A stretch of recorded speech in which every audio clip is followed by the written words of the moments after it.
Listen to me closely, because this is the single most important idea in my entire campaign, and once you hear it clearly, you can never unsee it. If a bad president can come in and take away our rights, and our only fallback, our only remedy, is to hope for a good president to replace them in 4 years and give those rights back, then we don't actually have any rights at all.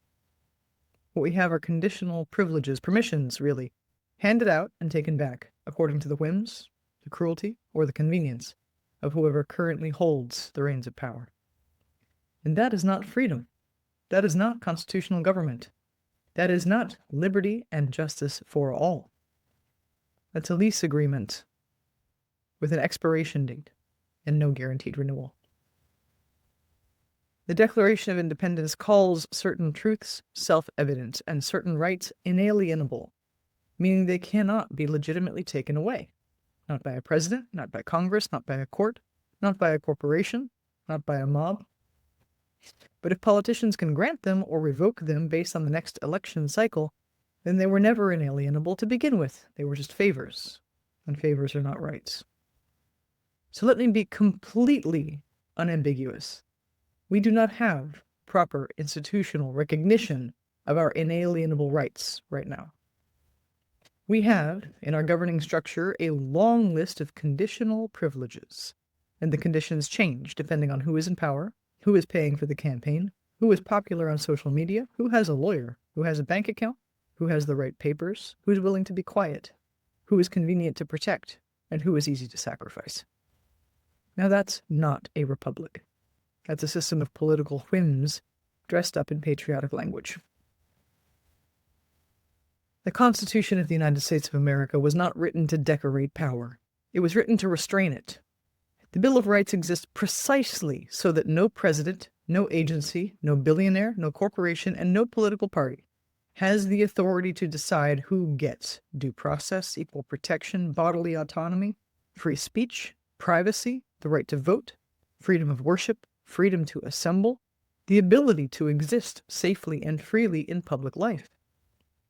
Those restraints on power, which are the exact shape and border of our freedoms, are supposed to hold, no matter who wins the election. This is the clearest sign we have that the republic as we have known it is no longer entirely in our grasp. If we want to have institutions that protect actual rights, not permissions, not privileges, not temporary courtesies extended by the powerful, then we must build a system in which no one has the power to take them away to begin with. That means enforce the Constitution as actual law, not as a suggestion. That means protect voting rights as if democracy depends on them, because it does. That means end warrantless surveillance, restore due process for every person on American soil, hold corrupt officials accountable regardless of party, get big money out of politics so our rights are not auctioned to the highest bidder, and stop pretending that democracy can survive on vibes and good intentions while the legal architecture is being quietly and quickly dismantled around us. Because here's the truth most politicians won't say. Once rights become conditional for anyone, they become fragile for everyone. When the government can strip due process from an immigrant, it builds a tool that will eventually be used against a citizen. When it can silence a protester, it builds a precedent that will eventually silence a journalist. When it can surveil a religious minority, it builds an apparatus that will eventually surveil everyone. It's not paranoia. That's how power works. A constitutional government does not rule by intimidation. A free society does not require fear to function, and the moment we accept that our rights depend on the character of the person in the Oval Office, rather than the text of the foundational document that is supposed to bind them, we've already lost the republic. My name is Melissa Chaudhry. I fought across 4 federal courts to bring my husband home from illegal ICE detention when the system decided he did not deserve due process. I know what it takes to make the Constitution mean something again.